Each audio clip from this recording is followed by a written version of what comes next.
नमस्कार दोस्तों, स्वागत है आपका बिहार यूपी न्यूज में। यहाँ आपको मिलेगी बिहार और उत्तर प्रदेश की हर बड़ी और ताज़ा खबर, राजनीति से लेकर समाज तक और मौसम से लेकर शिक्षा रोजगार तक, सब कुछ, वो भी सबसे पहले और सबसे सटीक। तो चलिए शुरू करते हैं आज की बड़ी खबरें। एंटी नारकोटिक्स टास्क फोर्स यानी ANTF ने सितंबर 2022 से अब तक उत्तर प्रदेश में 34,478 किलो से अधिक नारकोटिक जब्त किए हैं। इसके तहत 303 मुकदमे दर्ज हुए, 863 आरोपी गिरफ्तार हुए और लगभग 4.66 करोड़ रुपए की संपत्ति जब्त की गई है।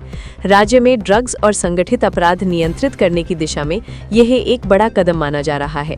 बिहार विधानसभा चुनाव 2025 के पहले चरण में 121 सीटों पर मतदान जारी है।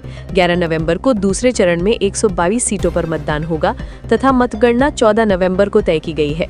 इस चुनाव में उम्मीदवारों की संख्या लगभग 2616 है। उत्तर प्रदेश सरकार ने जेवर यानी गौतम बुद्ध नगर स्थित आगामी अंतर्राष्ट्रीय हवाई अड्डे के लिए एक नया डोमेस्टिक टर्मिनल पुलिस स्टेशन स्वीकृत किया है। इस निर्णय से विमानपत्तन की सुरक्षा और कानून व्यवस्था को और सुदृढ़ करने की तैयारी की जा रही है। राजनाथ सिंह ने बिहार में रैलियों के दौरान विपक्ष पर हमला किया है और कहा है कि विपक्षी दल हार सुनिश्चित समझकर बहाना तलाश रहे हैं। उन्होंने लेवी विरोधी आरोपों एवं संस्थाओं पर निशाना साधा है। राज्य में 75 जिलों में गंगा उत्सव 2025 का आयोजन शुरू हो गया है। यह उत्सव नदी गंगा से जुड़ी स्वच्छता, कला, संस्कृति एवं जनजागरण को बढ़ावा देने के उद्देश्य से किया जा रहा है। मुख्य कार्यक्रम 5 नवंबर को अयोध्या में होगा। बिहार में युवा बेरोजगारी और जातिगत राजनीति को देखते हुए communist party of India ML के महासचिव ने कहा है कि महागठबंधन युवाओं के बीच बढ़ रही है। उन्होंने कहा कि बदलाव की लहर महसूस हो रही है और यही चुनाव सामाजिक असमानताओं के खिलाफ एक अवसर हो सकता है।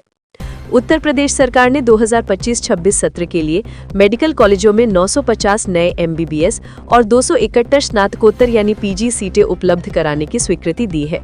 इस कदम का उद्देश्य चिकित्सा शिक्षा की गुणवत्ता सुधारना और राज्य में डॉक्टरों की कमी को दूर करना बताया गया है। पूर्णिया जिले में एक जनता दल यूनाइटेड नेता के भाई, उनकी पत्नी और बेटी अपने घर में मृत पाए गए। पुलिस ने शवों को पोस्टमार्टम के लिए भेजा है और मामले की जांच की जा रही है। रोड हादसों को कम करने के लिए राज्य पुलिस ने 20 जिलों में 233 थाना क्षेत्रों को चिन्हित किया है जहां बहुसंख्यक दुर्घटनाएं होती हैं। इन क्षेत्रों में विशेष टीम यानी प्रति बुधवार को एक उप निरीक्षक और 4 कांस्टेबल की टीम दुर्घटना रोकने जांचने के लिए तैनात की जाएगी।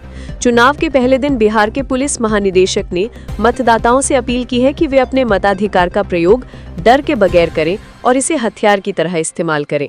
कानून व्यवस्था बनाए रखने का आश्वासन भी दिया गया है। देव दिवाली के अवसर पर वाराणसी में गंगा घाटों पर लगभग 10 लाख दीप जलाए जाने का कार्यक्रम रखा गया है। इसमें 3D काशी कथा तथा पर्यावरण अनुकूल आतिशबाजी भी शामिल हैं, जिससे शहर में श्रद्धा और पर्यटन दोनों को बढ़ावा मिलेगा। तेजस यादव ने राज्य भर में 18 जनसभाएं की हैं और उम्मीदवारों से रोजगार, किसानों, महिलाओं और शिक्षा में बदलाव का वादा किया है। उन्होंने कहा है कि हर परिवार को एक सरकारी नौकरी और महिलाओं को मासिक सहायता दी जाएगी।